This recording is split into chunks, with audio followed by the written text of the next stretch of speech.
They said humans were too young, too reckless, too dangerous to sit among the stars. For 3 centuries, the Galactic Assembly had kept humanity confined to their small corner of space, watching them like children playing with fire. But what the ancient civilizations failed to understand was simple: you don't cage a species that learned to split atoms before they learned to heal their own planet. You don't underestimate beings who turned their greatest weaknesses into their most terrifying strengths. When humanity finally stood up in that grand chamber, surrounded by species that had ruled the galaxy for millennia, and simply walked away, every alien present felt something they hadn't experienced in eons: fear. Not fear of humanity's weapons or their ships, but fear of what happens when you push a species too far, a species that had survived ice ages, plagues, world wars, and their own extinction events. The galaxy was about to learn why humans had a saying: if you can't join them, beat them. And humanity was very, very good at winning. The massive doors of the Galactic Assembly Chamber had been designed to humble. Carved from a single piece of crystallized starlight, they stood 40 meters high and depicted the founding of the Assembly 3,000 years ago. Every species that entered was meant to feel small, insignificant, grateful to be included in something so much greater than themselves. Ambassador Sarah Chen had studied those doors for months, memorizing every detail, every figure etched into their surface. Today, she looked at them with nothing but contempt. 67 species, she whispered to her aide, Marcus Rodriguez, as they waited in the antechamber. 67 different civilizations, and not one of them looks remotely human. Marcus shifted uncomfortably in his ceremonial uniform. The fabric, woven with nanofibers that could stop most energy weapons, felt heavier today than usual. Maybe that's the point, Ambassador. They want us to know we're different. Sarah's laugh was sharp and bitter. Oh, they've made that abundantly clear. The soft chime that preceded all assembly sessions echoed through the chamber, and the great doors began to part. Sarah had walked through them 17 times before, each time hoping this would be the session where humanity finally gained full membership, where they would be treated as equals rather than probationary members kept on a leash. The assembly chamber itself was a wonder of engineering and politics. Arranged in concentric circles, with each ring representing different levels of membership and influence, it housed representatives from across the galaxy. The innermost ring, the Circle of Founders, contained the 5 species that had created the assembly. The second ring held the established members, those who had proven themselves worthy over centuries. The third ring contained recent members, species that had joined within the last 1,000 years. And then, there was the fourth ring. The Observation Circle. Where humanity had sat for 3 centuries, watching, learning, and slowly growing more frustrated with each passing year. Today felt different, though. Sarah could sense it in the way conversations died as she entered, in how alien eyes tracked her movement across the chamber. The Vaxari delegation, with their forearms and crystalline exoskeletons, whispered among themselves in rapid clicks. The Zelfani representatives, tall and graceful with their flowing tentacle hair, swayed nervously in their seats. Even the Corvani, known throughout the galaxy for their stoic demeanor, seemed tense. They knew. Somehow, they all knew what was coming. Sarah took her place in the observation circle, noting that the human delegation was unusually small today. Just her, Marcus, and Commander Elena Vasquez from the Sol Defense Fleet. No scientists, no cultural ambassadors, no eager young diplomats hoping to make their mark on galactic history. The message was subtle but clear to anyone paying attention. High Arbiter Thexus called the session to order, his ancient voice resonating through the chamber's acoustic design. The Yalti had led the assembly for nearly 500 years, his species chosen for their legendary patience and wisdom. His 6 eyes, each capable of seeing different spectrums of light, fixed on various delegates as he spoke. Honored members and observers, Thexus began, his translator rendering his complex vocalizations into standard galactic. Today we address the continued petition of the human species for elevation to full membership status. A ripple of movement went through the chamber. This was it. The moment 3 centuries in the making.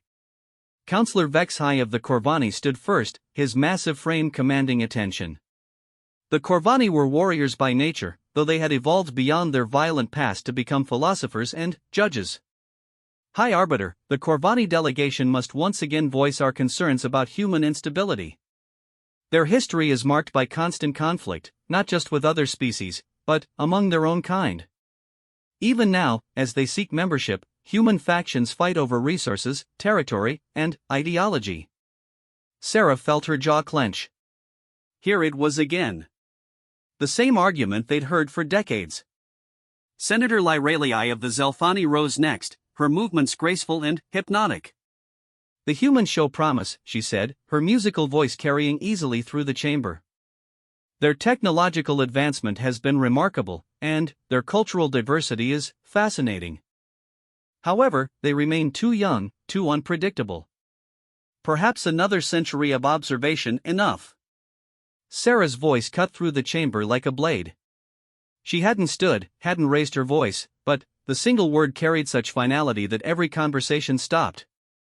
3 centuries of frustration, of being treated like children, of watching lesser species be granted full membership while humanity remained caged, poured into that one syllable. High Arbiter Thexus's eyes focused on her with what might have been surprise.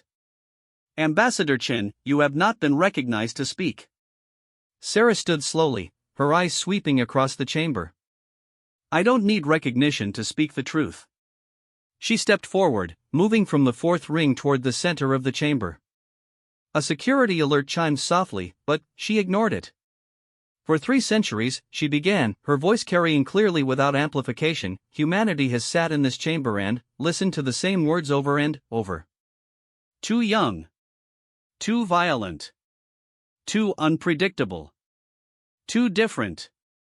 She was in the 3rd ring now, the recent members section. Several delegates shifted uncomfortably as she passed. "Do you know what humans were doing 3 centuries ago, when we first made contact with your great assembly?" Sarah continued, still walking slowly toward the center. "We were rebuilding. We had just ended our 3rd World War, a conflict that nearly destroyed our species. Our planet was dying from environmental collapse. Our population had been reduced by 60%. She entered the 2nd ring, the established members. A Vaxari delegate actually hissed as she passed. "But we didn't give up.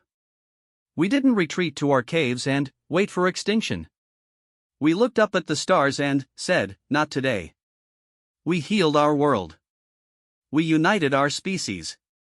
We built ships and reached out to the galaxy, hoping to find friends, allies, teachers." She was at the edge of the 1st ring now, the circle of founders. No non-member had ever entered this space uninvited.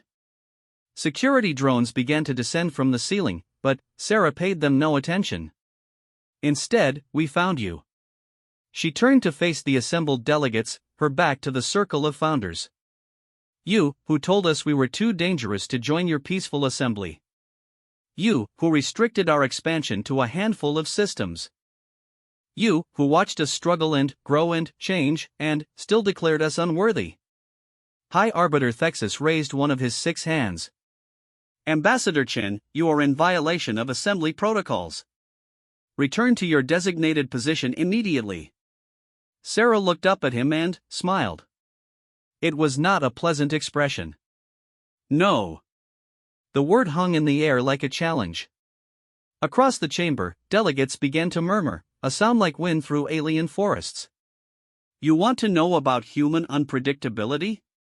Sarah asked, her voice growing stronger. "Let me tell you about the Corvani Great Hunt, where your philosophical warriors slaughtered 17 billion sentients because they believed it would bring them closer to enlightenment. That was only 2,000 years ago. Where was the Assembly's concern about violence then?" Councillor Vexhai rose from his seat, his massive hands clenched into fists. "Those were different times," Sarah repeated mockingly. "Let me tell you about the Zelfani memory plague, where your species decided to preserve other cultures by absorbing their consciousness into your collective memory, effectively committing genocide while calling it art. That was 1,500 years ago." Senator Lyralii's tentacle hair writhed in agitation. "We have evolved beyond such actions, have you?" Sarah's voice cracked like a whip. "Then, explain the Rigel incident." Explain why 3 Zelfani memory ships were found harvesting the consciousness of a pre-industrial species just 50 years ago. Explain why the assembly covered it up rather than prosecute. A shocked silence fell over the chamber. The Rigel incident was classified, known only to the highest levels of assembly leadership. High Arbiter Thexus's 6 eyes narrowed. How do you know about Rigel? Sarah's smile widened. Because humans are very good at finding things out. It's one of our more useful unpredictable traits. She began to walk again, this time in a circle around the chamber's perimeter, her eyes moving from delegate to delegate. The Vaxery Crystal Wars, where you shattered entire planets to mine rare minerals, killing trillions. The Yalti Purification, where your species sterilized 47 systems because you decided the local lifeforms were aesthetically displeasing. The Corvani philosopher king who decided that free will was an illusion and lobotomized 6 billion of his own people to prove his point. With each revelation, the chamber grew quieter. These were secrets, hidden histories that the assembly had worked for centuries to bury. Every species in this chamber has blood on their hands, Sarah continued. Every civilization represented here has committed atrocities that would make human wars look like playground squabbles. The difference is, we learned from our mistakes. We chose to be better. She stopped walking and faced the High Arbiter directly. But, you don't want us to be better, do you? You want us to stay in that fourth ring forever, watching and waiting while you pretend to be our moral superiors. You want us to be grateful for the scraps of knowledge you throw our way, thankful for the privilege of observing your great wisdom. The security drones were closer now, their weapons systems powered but not yet targeted. Sarah ignored them completely. Here's what you don't understand about humans, she said, her voice dropping to barely above a whisper, yet somehow carrying to every corner of the vast chamber. We don't break. We don't give up. And, we don't forget. She reached into her jacket and pulled out a small device, no larger than her palm.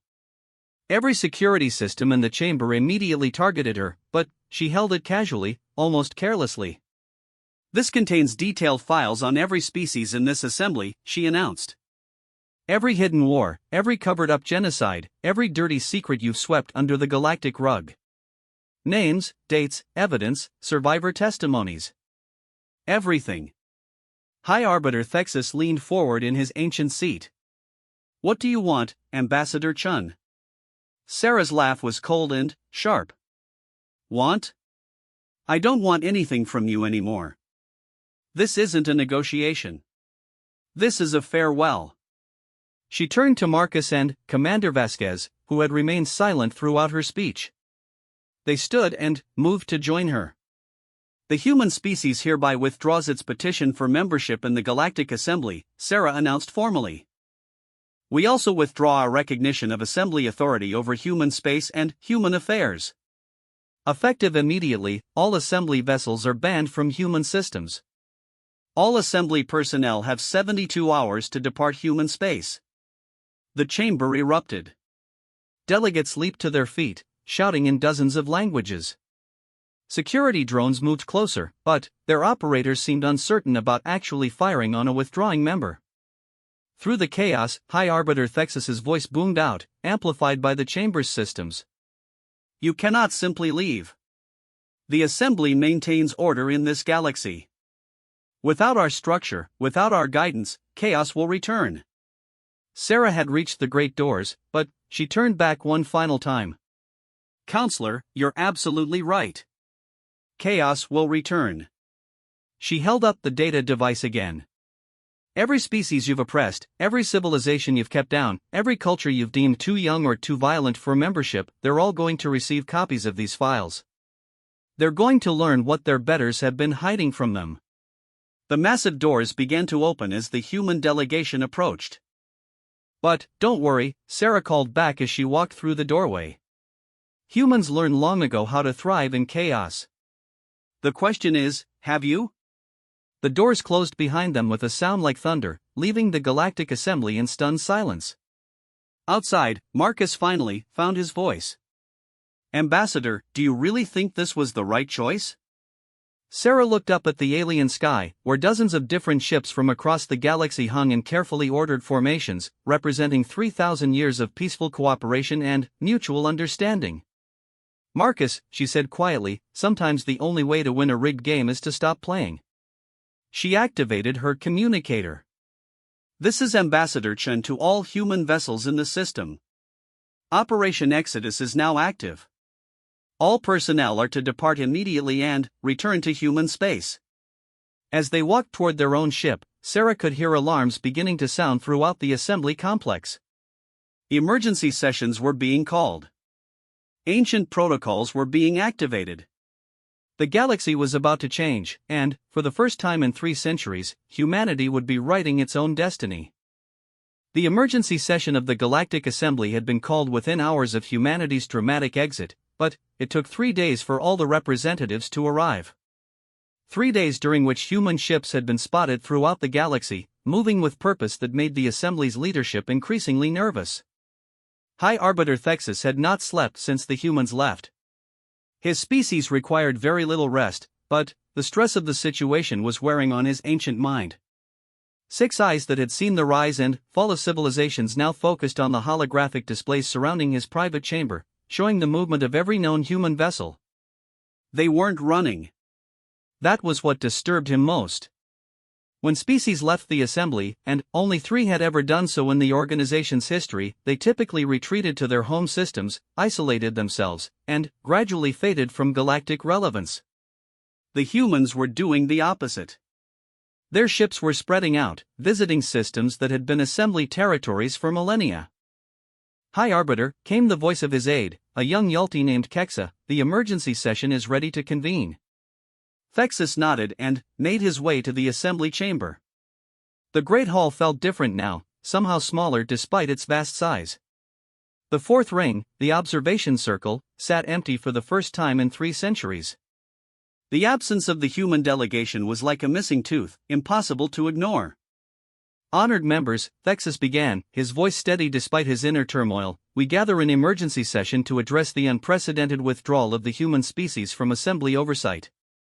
Counselor Vexhai of the Corvani was the first to stand, his massive frame radiating the barely controlled aggression his species was known for.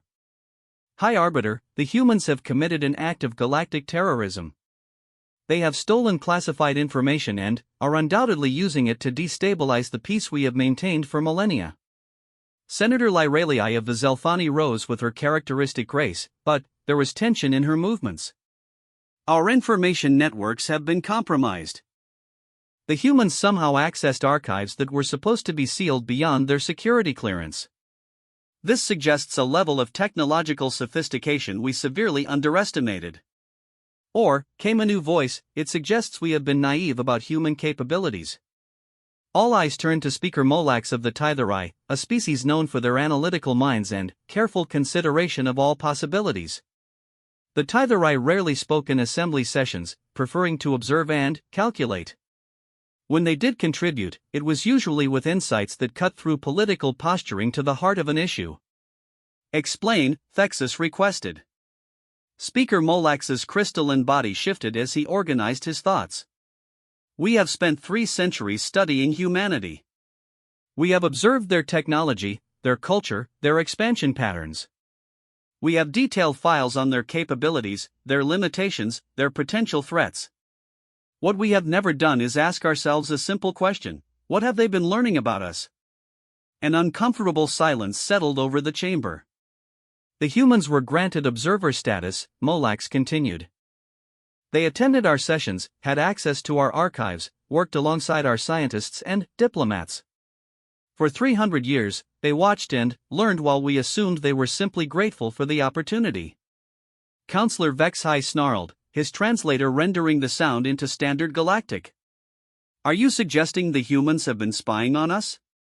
"I am suggesting," Molax replied calmly, "that the humans have been preparing.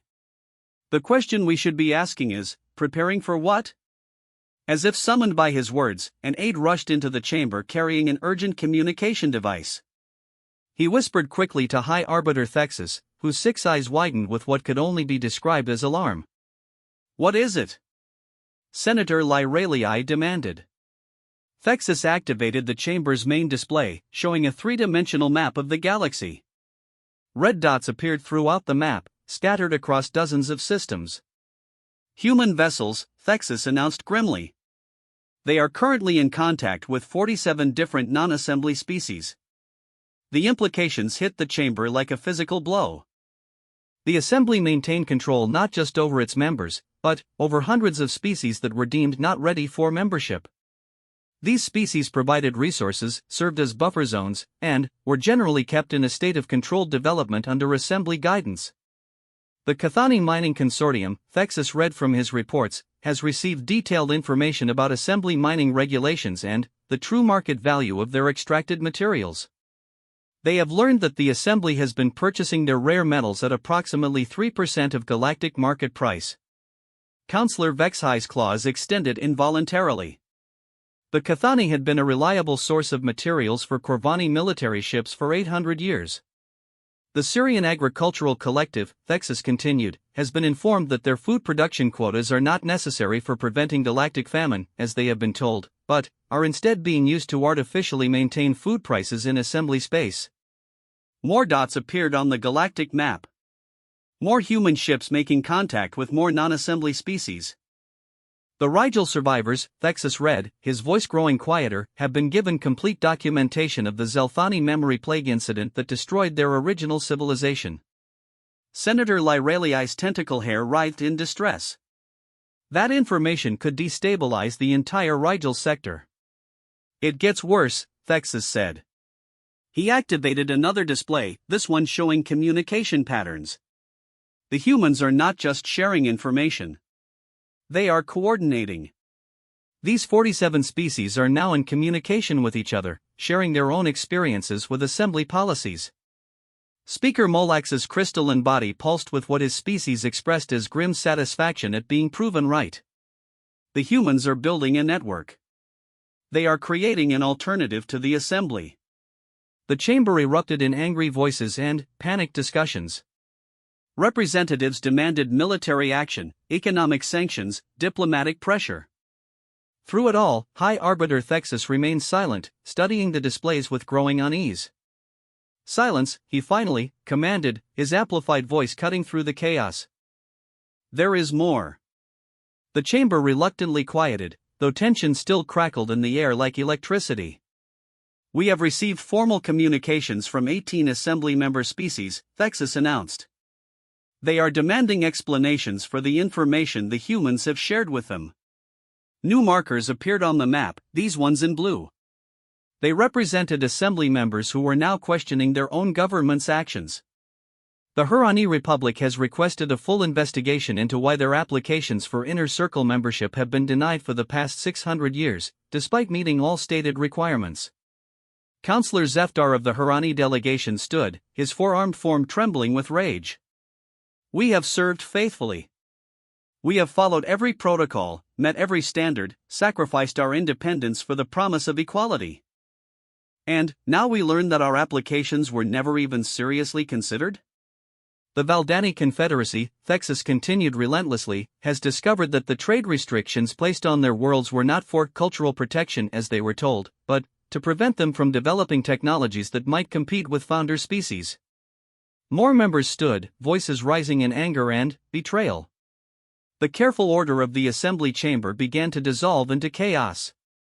Through it all, Speaker Molax remained seated, his analytical mind working through the implications. High Arbiter, he said, his voice cutting through the noise, what is humanity's current military capacity? Thexus consulted his displays. According to our most recent intelligence, the human soul defense fleet consists of approximately 2,000 vessels of various classes. Their technology is advanced but not exceptional by our standards. They pose no direct military threat to the assembly. No direct threat, Molax repeated thoughtfully. But what about an indirect threat? Before Thexus could answer, another aide rushed into the chamber. This time, the High Arbiter's reaction was even more dramatic. All 6 of his eyes focused on the message, and his ancient composure finally cracked. What now? Counselor Vexhi demanded. Thexus looked up at the assembled delegates with an expression they had never seen on his face before: fear. The humans have made formal contact with the Void Hunters. The chamber fell silent. Even the most junior diplomats knew about the Void Hunters. They were a nomadic species that had rejected all attempts at assembly contact, roaming the dark spaces between stars in massive fleets. They were technologically advanced, fiercely independent, and had been responsible for the destruction of 3 different civilizations that had tried to force them into compliance with galactic norms. "That's impossible," Senator Lyralii whispered. "The Void Hunters communicate with no one. They have no permanent settlements, no diplomatic protocols. How could the humans possibly make contact?" "According to our intelligence network," Thexus replied, his voice hollow, "the humans approached them with an offer of information exchange. Historical data about pre-assembly galactic civilizations that the Void Hunters could use to understand their own origins." Speaker Molax's body pulsed brighter. "The humans researched them. They found what the Void Hunters wanted most, their own history, and used it as a diplomatic gift." "But why?" Counselor Vexai asked. "What could the humans possibly want from the Void Hunters?" Thexus activated another display.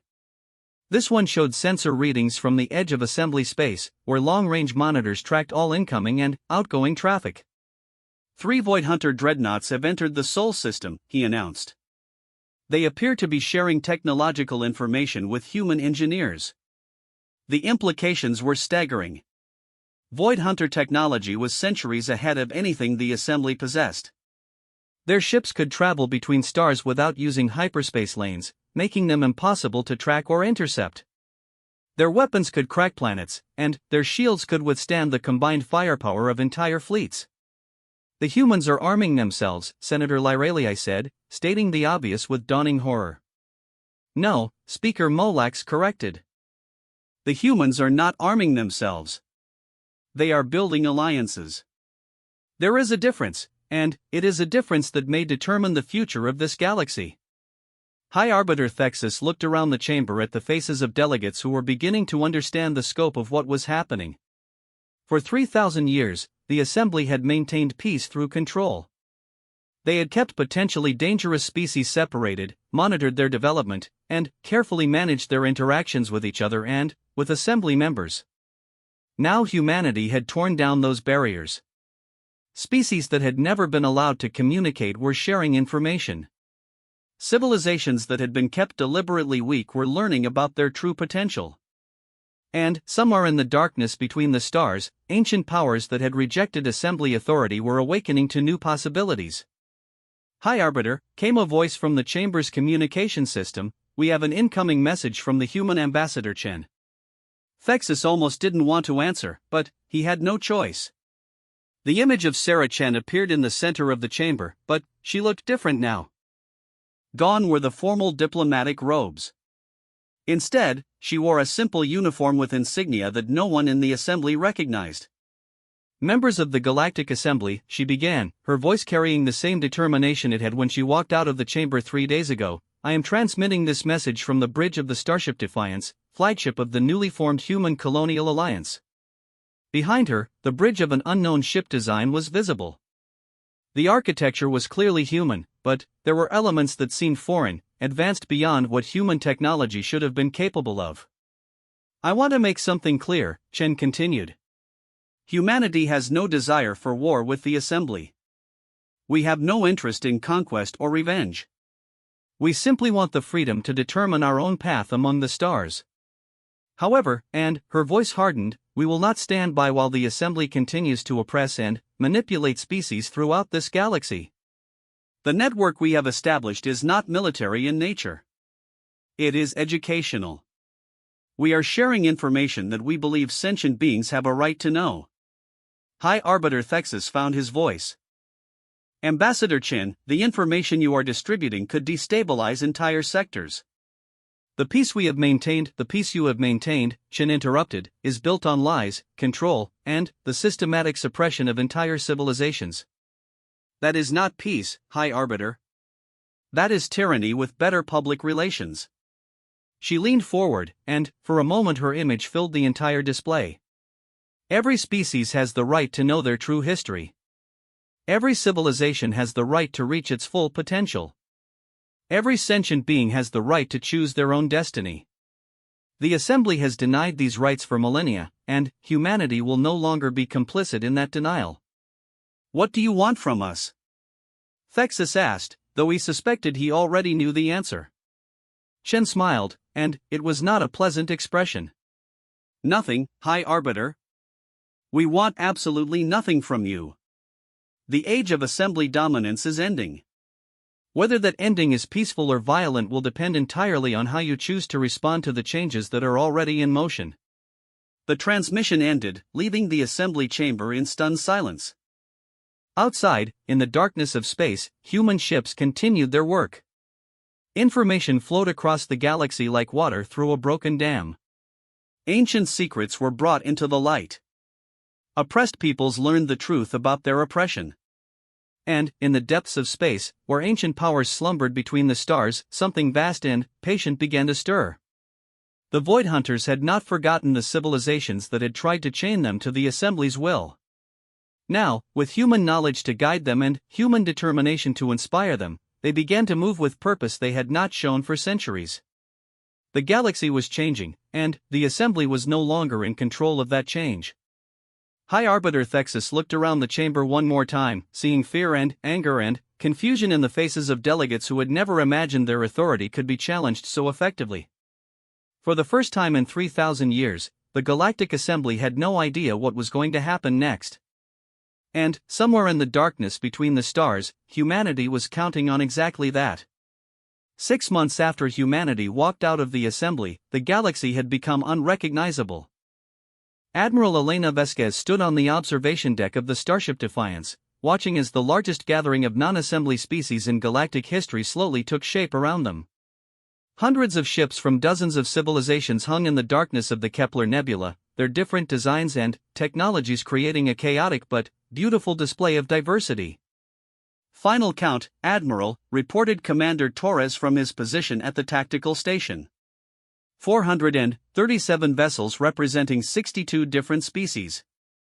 The Cathani Mining Consortium alone sent 40 ships. Vasquez nodded, but her attention was focused on the truly impressive sight in the distance. 3 massive Void Hunter dreadnoughts hung at the edge of the formation like ancient guardians. Each ship was larger than anything the Assembly had ever built, their dark hulls seeming to absorb the light of nearby stars. "Any word from Assembly space?" she asked. Growing chaos, Torres replied, consulting his reports. 17 member species have formally demanded Assembly leadership reforms. The Hurani Republic has withdrawn from all joint military operations. The Valdani Confederacy has established direct trade relationships with 12 non-assembly species, in direct violation of their membership agreements. And the Assembly's response? High Arbiter Thexus has called for calm and patience while they address legitimate concerns through proper channels, Torres said with a slight smile. Translation: they're panicking and have no idea how to handle the situation. Vasquez allowed herself a moment of satisfaction. The plan was working better than they had dared hope. For 3 centuries, humanity had observed the Assembly's methods, learning not just about their technology and politics, but about their fundamental weakness. Their entire system depended on information control and the careful management of interspecies contact. Remove that control, break down those barriers, and the whole structure began to collapse under its own contradictions.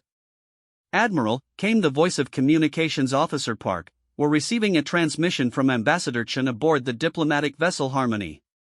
She's requesting permission to begin the conference." "Permission granted." "And, Officer Park?" "Transmit everything in real time to our archive stations.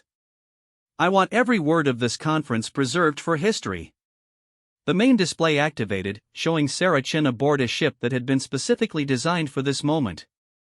The Harmony was humanity's first truly diplomatic vessel, built with technology shared by their new allies.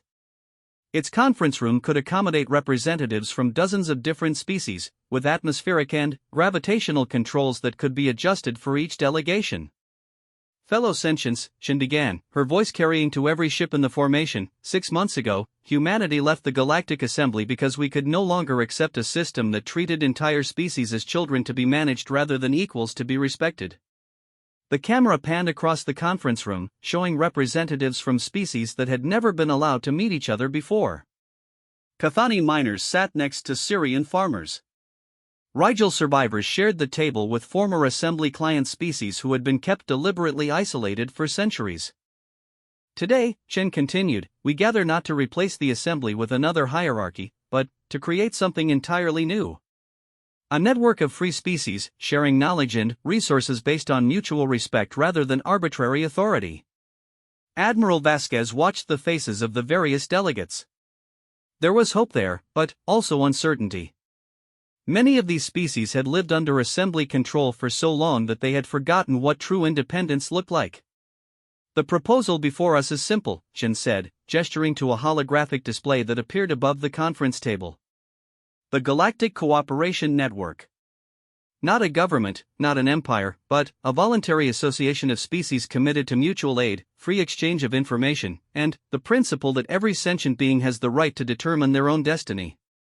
One of the Cathani representatives, a creature that looked like a cross between a spider and a crystal formation, spoke up. What guarantees do we have that this network will not become another assembly? What prevents humanity from simply replacing one form of control with another? It was a fair question, and one that Vasquez knew Chen had been preparing for. None, Chen replied simply. There are no guarantees, because guarantees require authority, and authority leads to control. The only protection against tyranny is the willingness of free beings to defend their freedom. She activated another display, this one showing the current state of the galaxy. Assembly space was marked in blue, with areas of growing unrest highlighted in yellow. The new network territories were shown in green, spreading like a web across previously controlled regions. The network will have no central government, no supreme authority, no power to compel obedience, Chen explained. Each member species retains complete sovereignty over their own territory and citizens. What we share is information, technology, and mutual defense agreements. And if the assembly attacks us, asked a Syrian delegate, her voice carrying the weight of centuries of oppression. This time, it was a new voice that answered. The holographic image of a void hunter appeared above the conference table, its form still largely mysterious despite months of cooperation. The ancient being spoke in harmonics that the translators struggled to render into comprehensible language. The assembly has forgotten that peace is not the absence of war, but the presence of justice. They have maintained order through fear, control through ignorance. When beings stand together for freedom, those who would chain them face a choice, adapt or fall. Admiral Vasquez felt a chill run down her spine. The Void Hunters had been silent observers of galactic politics for millennia. Their active participation in current events represented a shift that would terrify the Assembly leadership. The humans have shown us something we had forgotten, the Void Hunter continued. That sometimes the only way to achieve peace is to be willing to fight for it. The network will not be defenseless. As if to emphasize the point, the display shifted to show the military assets now available to network species. Void Hunter technology had been shared freely, revolutionizing the defensive capabilities of dozens of civilizations. Ships that had once been helpless against assembly forces were now equipped with weapons and shields that could challenge the galaxy's most advanced military. But, more importantly, they were united. The assembly's divide and conquer strategy only worked when species were kept isolated from each other. I want to be clear about what we're offering, Chen said, addressing not just the conference but the broader galactic community that was monitoring the transmission. This is not about revenge against the assembly. Many assembly member species are as much victims of their system as those who were denied membership. Our invitation extends to any species, whether currently assembly members or not, who wish to join a truly cooperative galactic community. As if summoned by her words, a new communication signal appeared on the displays throughout the network fleet. Admiral Vasquez recognized the sender immediately. It was from the Hurani Republic, one of the Assembly's most loyal member species. Ambassador Chen authorized the transmission, and the image of Counselor Zeftar appeared alongside the human diplomat. The four-armed being looked older than when Vasquez had last seen him in the assembly chamber, worn down by months of political struggle. Ambassador Chen, Zeftar said formally, I speak for the Hurani Republic and 17 other assembly member species when I say, we wish to open formal diplomatic relations with the Galactic Cooperation Network. The implications were staggering. If assembly members began defecting to the network, the entire structure of galactic politics would collapse within months. Counselor Zeftar, Chen replied, the network welcomes all species who share our commitment to freedom and cooperation. But, I must ask, are you prepared for the Assembly's response to such a decision? Zeftar's forearms spread in what Vasquez recognized as a gesture of determined resignation among his species. The Assembly has shown us that loyalty means nothing to them. 600 years of faithful service, and we were never considered worthy of true equality. Our choice is made. Then, welcome to the network, Chen said. And, may this be the beginning of a new age for all sentient life. The transmission ended, but its effects would ripple across the galaxy within hours.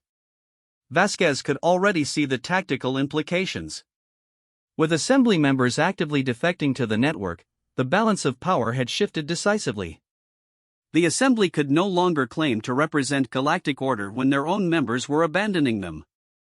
Admiral, came Torres's voice, urgent now, we're detecting massive movement in assembly space. It looks like they're mobilizing their fleet. Vasquez had been expecting this. Faced with the collapse of their authority, the assembly leadership would inevitably turn to force. It was the last resort of every failing empire. All ships, she broadcast across the network formation, implement Defense Protocol 7. This is not a drill. Around them, the chaotic beauty of the diverse fleet transformed into something far more dangerous. Ships that had been designed for mining, farming, and exploration revealed hidden capabilities. Void Hunter technology had not just been shared, it had been adapted and improved upon by dozens of different species working together. The Assembly was about to learn something that humanity had discovered long ago: desperate beings fighting for their freedom were far more dangerous than comfortable beings fighting to maintain their privilege. Admiral, Park reported, we're receiving a transmission from High Arbiter Thexus. Put him through. The image of the ancient Yulti leader appeared on the main display, and Vasquez was shocked by how much he had aged in just 6 months. His 6 eyes, once sharp and commanding, now showed the strain of trying to hold together a crumbling empire. Admiral Vasquez, Thexus began, his voice hollow with exhaustion, I am transmitting a formal demand for the immediate cessation of all network activities and the return of stolen assembly property. Vasquez almost laughed. Stolen property, High Arbiter? Are you referring to the information that was freely available to all assembly members, or to the sentient beings who have chosen to exercise their right to self-determination? The species under network influence are not capable of making such decisions independently, Thexus replied, falling back on the paternalistic rhetoric that had defined assembly policy for millennia. They require guidance, structure, protection from their own impulses. The way you protected the Rigel system? Vasquez asked quietly. The way you guided the Cathani into accepting poverty wages for their resources? The way you structured the galaxy to benefit your founders while keeping everyone else in their place? Thexus's 6 eyes focused on her with something approaching hatred. You have no understanding of the complexities of galactic governance. The peace we have maintained is ending, Vasquez interrupted. Your peace was built on lies and oppression. It was never going to last forever.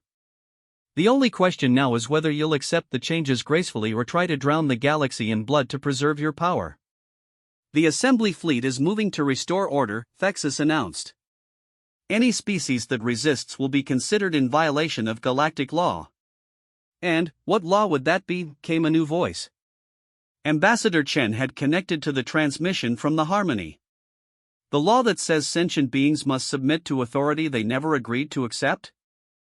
The law that says entire species can be controlled by others who decided they know what's best for everyone?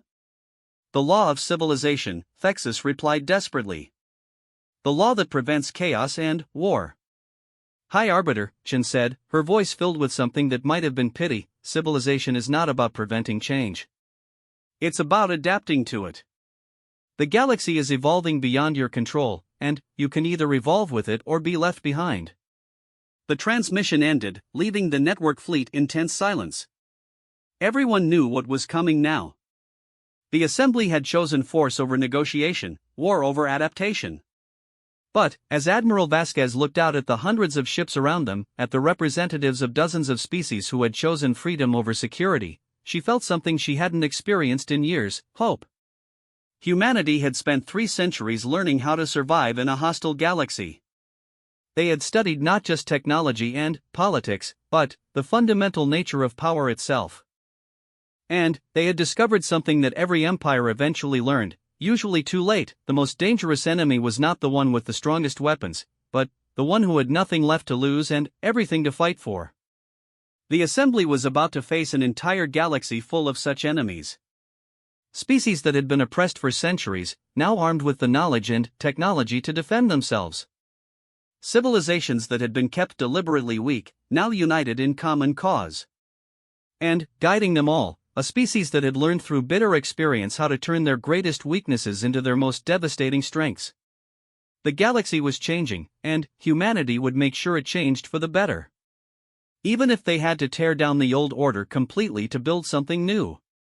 All ships, Admiral Vasquez broadcast, her voice carrying across the network formation and beyond, to every species listening throughout the galaxy: prepare for liberation. The stars themselves seemed to pulse with anticipation as the greatest conflict in galactic history prepared to begin. But, for the first time in millennia, it would be a war fought not for conquest or control, but for the simple right of sentient beings to be free. And, as any student of human history could have told the assembly, there was no force in the universe more dangerous than people fighting for their freedom. The galaxy watched in silence as humanity kept its promise to change everything.